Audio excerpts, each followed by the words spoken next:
আজ আপনার সামনে এমন একটা ভিডিও আনা হলো, ডিজিটাল মেশিন, এটার সাথে হলুদ ভাঙানো। এটা হলো মোটর, এটা কিন্তু 3 HP, মানে 3 ঘোড়া মোটর, সিঙ্গেল ফেজের মোটর। ঠিক আছে, সিঙ্গেল ফেজের মোটর। দেখুন সিঙ্গেল ফেজের মোটর দিয়ে কীভাবে হলুদ ভাঙানো হয়। ঠিক আছে, অনেকেই বলে 5 ঘোড়া মোটর লাগবে, 7.5 ঘোড়া মোটর লাগবে। না, সিঙ্গেল ফেজের হলেও হবে।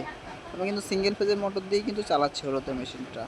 এই হলুদের মেশিন ডবল চেম্বারের মেশিন, এটা কিন্তু ডবল চেম্বার, মাথায় রাখবেন। ঠিক আছে, দেখুন হলুদের মেশিনটা, পুরো ভিডিওটা আপনাদের সামনে তুলে ধরা হয়েছে মেশিনের। দেখুন পুরোটা আমি সামনের পোর্শনটা খুলে দেখাচ্ছি। ঠিক আছে, ভিতরে কেমন থাকে, ভিতরে যেগুলো থাকে আমি খুলে দেখাচ্ছি কিন্তু। দেখুন এই যে ডবল চেম্বার, একটা চেম্বার, ওর ভিতরে কিন্তু আরেকটা চেম্বার। এই যে 3টে, ভিতরে 4টে দাঁত, ওটারও 4টে দাঁত, মানে মোট 8টা।